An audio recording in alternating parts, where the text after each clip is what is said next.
산발락과 도비아와 아라비아 사람 게셈과 그 나머지 우리의 원수들이 내가 성벽을 건축하여 허물어진 틈을 남기지 아니하였다 함을 들었는데 그때는 내가 아직 성문에 문짝을 달지 못한 때였더라.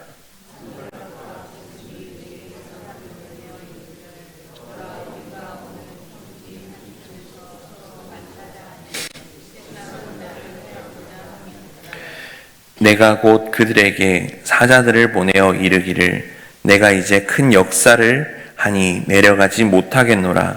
어찌하여 역사를 중지하게 하고 너희에게로 내려가겠느냐 하매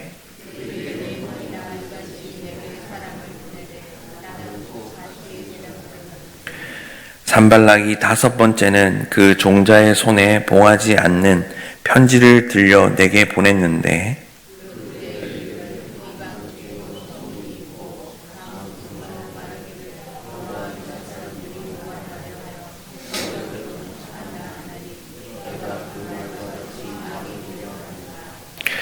또 내가 선지자를 세워 예루살렘에서 너를 들어 선전하기를 유다의 왕이 있다 하게 하였으니 지금 이 말이 왕에게 들릴지라. 그런즉 너는 이제 오라 함께 의논하자 하였기로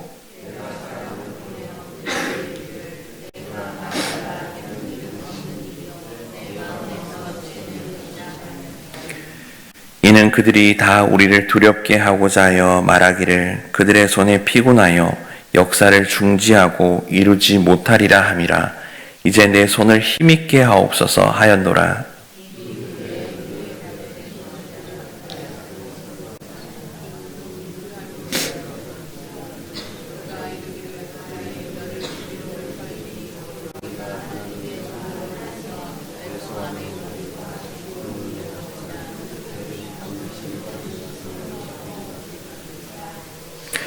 내가 이르기를 나 같은 자가 어찌 도망하며 나 같은 몸이면 누가 외소에서 들어가서 생명을 보존하겠느냐.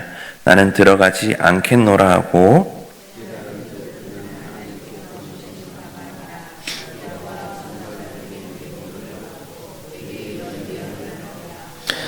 그들이 뇌물을 준 까닭은 나를 두렵게 하고 이렇게 함으로 범죄하게 하고 악한 말을 지어 나를 비방하려 함이었느니라. 내 하나님이여 도비아와 산발락과 여선지 노아디아와 그 남은 선지자들 곧 나를 두렵게 하고자 한 자들의 소행을 기억하옵소서 하였노라. 아멘. 새벽 제단을 찾아 나오신 양일교회 모든 성도님들을 환영하고 축복합니다. 오늘 본문은 예루살렘 성벽 재건이 거의 완성 단계까지 이르자 대적들의 공격이 느헤미야에게 찾아왔다는 것입니다. 우리 교회도 오산 지역에 개척할 당시에 많은 사탄의 공격이 있었고 얼마 전에 나온 기독공보 12월 10일자 기사에 보면 저희 교회 기사가 났는데 새벽기도 그리고 말씀훈련 신방으로 견고한 신앙공동체라는 제목의 기사입니다. 출석교인이 늘어나면서 성전 건축을 시작했지만 시련의 연속이라고 글이 써 있었습니다. 부지 400평의 본당을 지하로 넣어야 하는 구조였지만 시공사가 잇따라 부도를 내며 공사가 3차례나 중단되었다는 일이 있었다고 기록이 되어 있습니다. 그리고 지하 20m를 파고 바닥과 벽에 콘크리트 타설 작업을 하고 가설물을 설치한 상태로 공사가 멈춰버렸다고 합니다. 그 상태로 2년 반 동안 교인들은 여름에 찜통으로 겨울에는 눈 녹은 물이 스며들며 비닐하우스에서 예배를 드렸고 결국 4번째 업체를 만나 2년 6개월 만에 공사가 마무리가 되었다는 그런 기사글을 보면서 오늘 본문 말씀과 비슷하구나 생각이 들었습니다. 오늘 본문에서는 성벽 재건 막바지를 향하고 있는 시점에서 크게 3번의 저항과 반대를 만나게 됩니다. 그들은 산발락과 도비아와 게셈이라는 이 사람들이 이런 계략을 펼쳤습니다.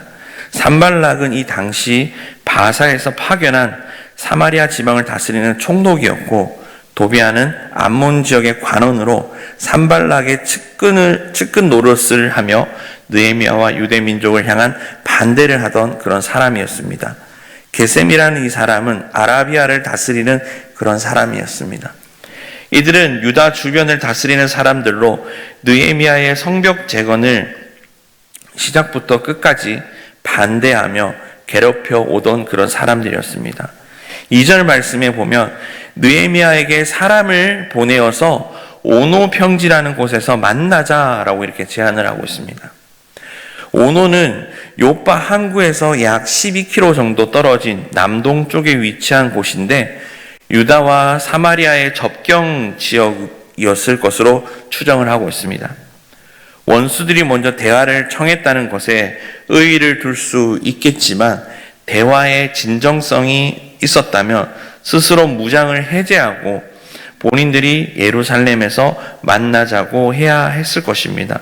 그런데 이들이 꾸민 음모를 단번에 파악한 느헤미야는 공사가 바쁘니 갈 수 없다라고 이렇게 이야기를 합니다. 그러나 산발락을 비롯한 원수들은 포기하지 않았습니다. 그리고 4번이나 같은 내용을 반복해서 느헤미야에게 답을 내놓습니다. 우리는 하나님의 일을 감당할 때 많은 어려움과 방해가 찾아오게 되는 것을 많이 느낄 수 있을 것입니다. 반드시 일맥상통하지 않을 수 있지만 감당하고 있는 그 일이 주님의 선하신 일이라면 그 어려움과 반대는 끈질기게 우리를 괴롭힐 것입니다. 하나님의 일을 감당한다고 하여 모든 것이 순탄하지 않을 때도 있을 것입니다. 또한 지속되는 어려움과 방해가 있을 때 내가 나서서 적극적인 행동을 취하는 것도 방법이겠지만, 느헤미야와 같이 묵묵하게 자기가 맡은 그 사역에 집중하는 것도 필요하다는 것을 의미하고 있습니다. 요동하는 우리의 마음을 주님께 내려놓고 맡겨주신 사명을 향해 잠잠하게 지켜 정진하는 우리가 되었으면 좋겠습니다. 그리고 신실하게 일하시는 주님을 바라보는 우리 모두가 되시길 소망합니다. 이들은 느헤미야에게 계속해서 만남을 요구를 하였지만 느헤미야는 같은 말로 그들의 요구를 거절합니다. 그러자 이들은 다른 방법을 또 택합니다. 봉하지 않아 누구나 열람할 수 있는 그 편지를 느헤미야에게 보냅니다. 근거 없는 루머를 퍼뜨려 느헤미야를 공경에 빠뜨리려고 많은 사람들이 이렇게 편지를 볼 수 있도록 그렇게 봉인되지 않은 그 편지를 보냅니다. 그 편지의 내용이 6절과 7절 말씀입니다. 우리 다 같이 한번 읽어보겠습니다. 그 글에 이르기를 이방 중에 소문이 있고 가스무도 말하기를 너와 유대 사람들이 모반하려 하여 성벽을 건축한다 하나니 내가 그 말과 같이 왕이 되려 하는도다.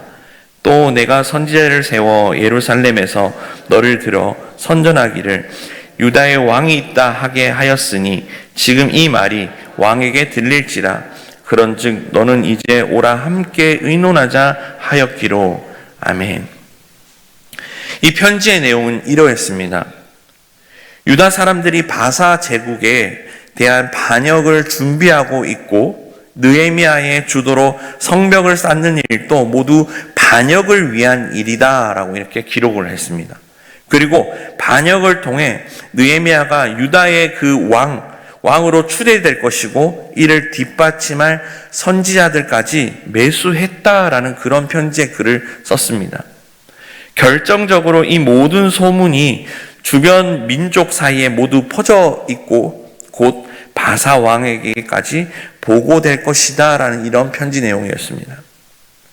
여러분, 말도 안 되는 그런 주장이기도 하지만 이 편지가 느헤미야를 압박하여 성벽 공사를 중단시키려고 하는 그런 마음이었습니다. 한마디로 협박 편지를 보낸 것입니다. 이러한 협박에도 그들을 만나지 않고 묵묵히 성벽 재건 공사에 힘을 쏟는 느헤미야입니다. 대부분 사람들은 억울한 일을 당하면 그것을 해명하는 데에 모든 시간과 에너지를 쏟습니다.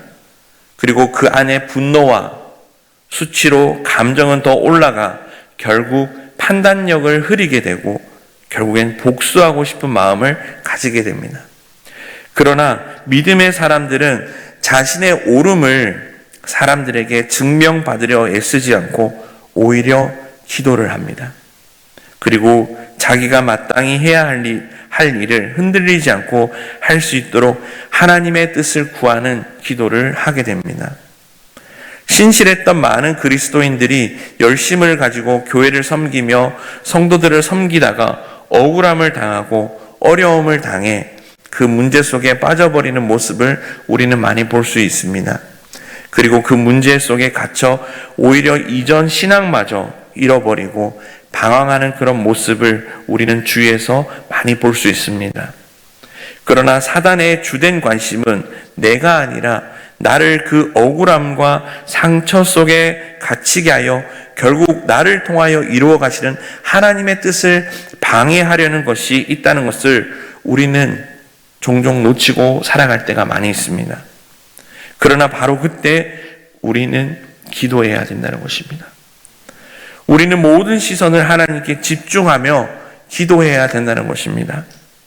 이후 느헤미야는 이것이 도비아를 비롯한 원수들이 스마야를 매수한 것임을 깨닫게 되고 도비아와 산발락과 여선지자 노아디아와 남은 선지자들을 하나님께 고합니다. 그리고 산발락 일당과 더불어 수많은 사람이 느헤미야를 방해했음을 알 수 있습니다. 더욱 슬픈 사실은 원수들 사이에 하나님의 말씀을 전하는 선지자가 꽤 많이 있었다는 것입니다. 느헤미야는 이러한 상황 가운데서도 자신이 직접 불의에 대한 대가와 심판을 진행을 하지 않습니다. 악한 원수들의 소행을 재판관이신 하나님이 모든 것을 판단해 달라라고 기도로 본문은 마무리가 됩니다. 오늘을 살아가는 여러분들은 어떠하십니까? 나에게 맡겨주신 주님의 일을 감당할 때 마주하는 어려움과 오해와 불의한 거짓이 우리를 힘들게 하지는 않으십니까? 이럴 때 우리는 오늘 말씀을 기억하셨으면 좋겠습니다. 요동치는 마음을 내려놓고 잠잠하게 주님의 일에 집중하면서 몰려오는 그 어려움 가운데 기도하며 주님이 나에게 맡겨주신 그 사명을 잘 감당하는 우리 양일교회 모든 성도님들이 되시길 소망합니다. 또한 거짓된 불의로 나의 걸음을 지치게 만드는 이들을 재판관이신 하나님이 판결하시도록 내어드리는 신뢰와 믿음 또한 보여드렸으면 좋겠습니다. 이러한 우리는 모두 하나님의 풍성한 은혜로 그리스도의 그 속량을 받은 하나님의 자녀인 것입니다. 하나님의 자녀다운 삶과 주님이 맡겨주신 그 사명을 감당할 때 오는 어려움을 우리 하나님께 잠잠히 맡겨드림으로 풍성한 은혜를 누리시는 양일의 모든 성도님들이 되시길 소망합니다. 오늘 하루 저는 오늘 말씀을 묵상한 말씀을 가지고 하나님이 나에게 맡겨주신 그 사명을 끝까지 잘 지키며 주변의 사탄의 공격과 어떠한 협박이 찾아오더라도 기도하며 잘 인내하며 주님의 때를 기다리는 하루가 되기를 소망하며 말씀을 묵상하였습니다.